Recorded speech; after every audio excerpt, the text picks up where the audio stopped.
Imagine a player who rushed for nearly 1,900 yards in a single season, and yet his coach says that the most important thing for him right now has nothing to do with carrying the ball. Imagine a Falcons legend, one of the greatest receivers in NFL history, revealing that he never got to watch the most important game of his career because he was barely involved in it. And imagine a rare talent, still young, being the subject of trade rumors that could completely change the future of the franchise. But there's an unseen reason holding it all back. That's the reality for the Atlanta Falcons right now. What Raheem Morris revealed about Robinson goes beyond any statistics. Julio Jones's outburst about Super Bowl 51 exposes wounds that have yet to heal. And the behind-the-scenes look at what's really going on with Kyle Pitts may surprise even the most attentive fans. If you love the Falcons, if you live every game like a final, this story is for you. And in the end, the question that remains is, what does all this say about our future? But first, make sure to click the like button and subscribe to the channel. The Atlanta Falcons offseason just took a compelling twist, and it has nothing to do with a trade or injury. It has everything to do with leadership,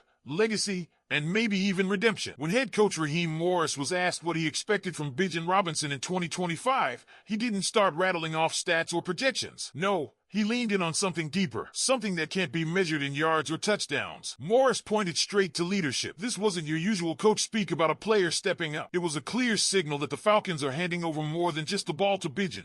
They're handing him the keys to the running back room. And it's not just symbolic. According to Morris, Robinson has already begun shaping the culture from the inside, building a tight unit with Tyler Algier, Carlos Washington Jr., and rookie Jace McClellan. Morris referred to it as his room. That phrase alone speaks volumes. Now, think about that. A 23-year-old, in just his third NFL season, not only tasked with carrying the ball, but also the weight of setting a tone in the locker room? That's more than hype. That's responsibility. That's expectation. And for Falcons fans, that's a reason to pay close attention to every move Robinson makes this year. Let's not forget, Robinson didn't just have a good season last year. He posted 1,456 rushing yards and added another 431 receiving yards. That's 1,887 yards from scrimmage, ranking fourth in the entire NFL. And yet, Morris doesn't want more yards. He wants more impact, on and off the field. That tells us all we need to know about the team's belief in Bijan's ceiling. But here's the twist that might just unlock his next level. Michael Penix Jr. With Penix's arm strength stretching defenses vertically,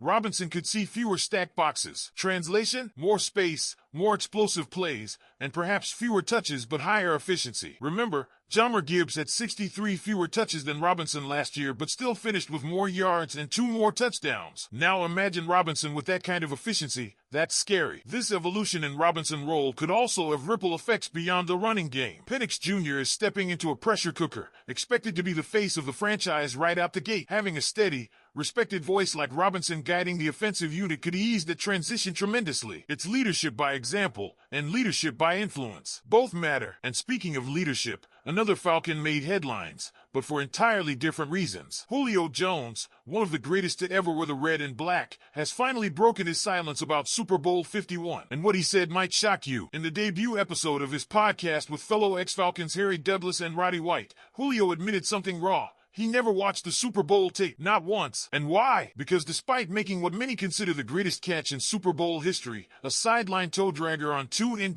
8 that should have iced the game, he only had 4 targets the entire night. Let that sink in. 4 targets. That's insane, Julio said, his voice cutting through the nostalgia like a knife. I had 4 opportunities, though, the whole game. That's insane. But, you know, again, I did what was asked of me, and therein lies the heartbreak. He caught every single ball thrown his way. He made the play that should have sealed Atlanta's first Super Bowl win. But after his heroics, a loss of yardage, a sack, a holding call, then history happened. And not the kind we wanted. Julio didn't name names. He didn't throw coaches or teammates under the bus. But his words carried weight, especially when you consider what Bill Belichick's Patriots were known for, erasing top weapons. Yet, even in that environment, Julio shined. The game plan just didn't give him more chances to change the outcome. Now juxtapose that with what's being asked of Bijan Robinson. Julio was used. Bijan is being empowered. There's a difference, and maybe, just maybe, that difference is what Atlanta needs to finally turn the page. But the Falcons' future isn't just being shaped by rising stars or haunting memories. It's also being held in place by current pieces that some want to move, but maybe shouldn't. Kyle Pitts, the 2021 number 4 overall pick, has been caught in the whirlwind of trade rumors. But let's set the record straight. SI's Albert Breer says don't expect anything to happen. Why? For starters, the contract. Pitts is playing on a guaranteed $10.88 million fifth-year option. That's a hefty price tag for a tight end whose production has dipped since his rookie 1,000-yard season. Breer doesn't think any team is willing to gamble a significant draft pick while also picking up that tab. But it's not just about dollars and stats. It's about potential and options. Behind Pitts, Atlanta's tight end depth chart is thin on proven receiving talent. Charlie Warner is a blocker. Philip Franks is still learning the position. Tegan Quatoriano and Nikola Kalinick are bodies, not threats. The only pass-catching intrigue? Rookie Joshua Simon. Promising, yes, but untested. That's why Pitts isn't going anywhere. All right, Falcons fans, you've heard the play-by-play. From Bijan's next chapter, to Julio's regret, to Pitts' place in the offense, there's a lot to digest. But now I want to hear from you. What do you think about Raheem Morris asking Bijan Robinson to become the leader of the running back room? Drop your thoughts in the comments. And let's not pretend this leadership torch being passed to Bijan Robinson is just symbolic fluff for the media. When Raheem Morris says the running back room is his room, he's signaling a cultural shift. Bijan isn't just expected to rack up yards. He's expected to mold identities,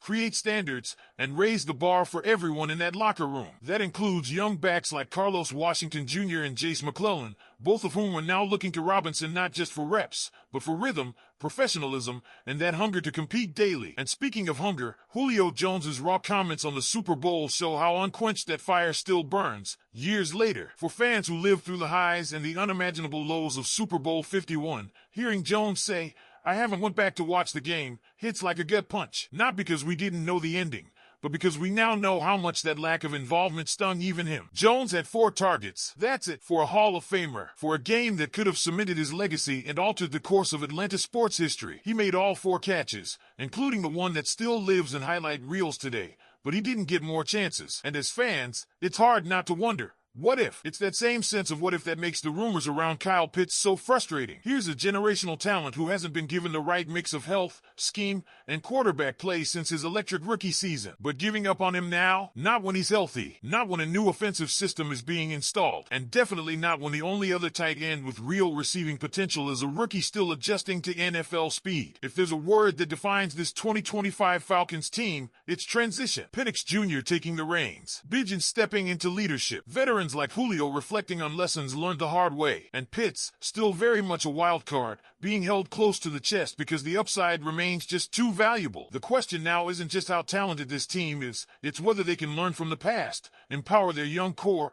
and finally deliver on the promise that's hovered over this franchise for years. So Falcons Nation, we've laid it all out. What does Bijan Robinson's evolving role say about the future of this team? Should Pitts be untouchable or is it time to move on? And what are your thoughts on Julio's revealing Super Bowl comments? Let's get this conversation going in the comments. Like the video and subscribe to the channel. Go Falcons!